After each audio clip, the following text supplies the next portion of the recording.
Hi, welcome back to my channel. Today I'm talking about the challenges of winter skin, and in particular the under eye area. Now, like most women, I am prone to fluctuations in my skin with the weather, and there is no doubt that the area that bothers me the most anyway is around my eyes, and there's no doubt that it's worst in winter time because every little fine line or crinkle is emphasized by the effects of cold weather, which means low humidity, so there's no moisture in the air, and usually there's central heating inside, and that means everything is just a little bit drier on the surface. So, conscious ways to tackle this. So the way I like to think about eye care is firstly the way you take care of it on a daily basis. So that means when you're using eye makeup, most importantly, how you go about removing that. And I think that a lot of us are guilty, me included, of sometimes just being too aggressive, too much in a hurry, and just not taking enough time to remove eye makeup carefully.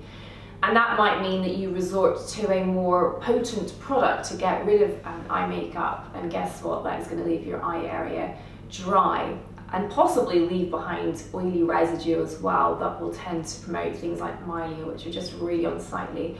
Little bumps have a pearly quality that need extraction usually around the delicate eye skin. So think about doing it gently, and I really do rate products from brands like Avène, Bioderma and La Roche-Posay for doing gentle eye makeup removal. Use a cotton pad, apply pressure for at least 10 to 15 seconds before any kind of sweeping action, and don't do this. No rotary movements, we're not sanding. So I think that's the first thing. Remove eye makeup with great care. Treat this area as you would your finest silk lingerie. Then, if you need to remove any residue of eye makeup, make sure that you're using a gentle, non-foaming cleanser. That just makes sense at this time of year, but especially so if you take your cleanser up and around your eyes. Then, you need to think about proper hydration. The reason why most skincare products work to improve the appearance of our skin is largely the effects of hydration, which just makes everything on the surface look smoother and reduces the loss of water through the skin, which again would tend to make it look patchy and dried out and more crinkly as the day progresses. Usually again, if you're in an office environment, there's lots of central heating, or you're out and about and it's cold. So I think good quality moisturizer around your eyes, and I think if you seek out products which don't tend to clog pores and contain good quality occlusive ingredients like shea butter, glycerin, those sorts of things, you'll find that you can use a moisturizer happily all over your face and take it around your eye area without causing any undue puffiness. And I think that's really the key, is to have a moisturizer that lasts a long time on your skin. Now, I find that the Obagi Hydrate moisturizer that I talk about a lot on social media really does that for me. So it's not too heavy, so it means I'm not compromising on the finish of my skin in the oilier center of my face. So it gives you that long-lasting but still elegant finish to make sure you stay hydrated for the full duration of your day. The next thing is to think about sunscreen. Now, a lot of people are tempted to miss sunscreen around their eyes because it's not elegant enough and it tends to find the fine lines and sit in creases. So again, I'm always going on about the importance of good quality sunscreen, and for me that means a product you will happily take up to the lash line to protect the delicate under eye area. I think Elta MD does amazing quality sunscreens that are both hydrating whilst containing really good levels of zinc oxide for UVA protection all year round. But other brands may well deliver the same results for you. You just have to try them. But as long as you look out for a product that's high protection, UVA and UVB, you'll be fine.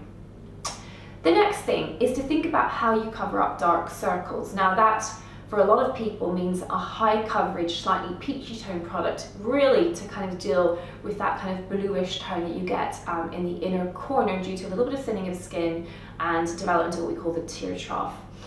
Now, what might deliver high coverage can also sometimes end up being a product that can dry to an almost matte finish in some instances because of high levels of pigment, and not necessarily be hydrating enough to be sympathetic to the tendency for creases. So it looks great when you first put the product on, but over the course of the day, again, it finds those annoying fine lines and just tends to start to look a bit unsightly. So what I will often do is coming into winter is to switch up my under eye concealer, and the product I like at the moment is the Laura Mercier Secret Concealer. I find it has a really creamy texture, but still has good levels of pigment, so I get great concealment from it, and again, sensitive to the bluish tones that you get under the under eye area, so that means sort of peachy toned shades which suit my complexion really well. I think those are the most sensible ways of approaching this problem. I think that, you know, we're all going to age, we're all going to have changes in our skin, but I think that there are clever little cosmetic tricks that you can apply. I think you can carefully choose actives that are sort of suitable for around the eye area. I'm a big fan of niacinamide, so you can seek out brands like Olay Regenerist. Their fragrance-free serum I think is a great product to use around the eye to actually support barrier function and to help anti-age without the dryness of other actives, for example retinoids, which might well be quite hard to tolerate at this time of year. Avoid doing any harm, moisturize with appropriate products, and use your concealer. I hope that was helpful. If you've got any winning tricks to managing a tendency to fine lines under the eyes in winter, please share them down below and please subscribe. Bye for now.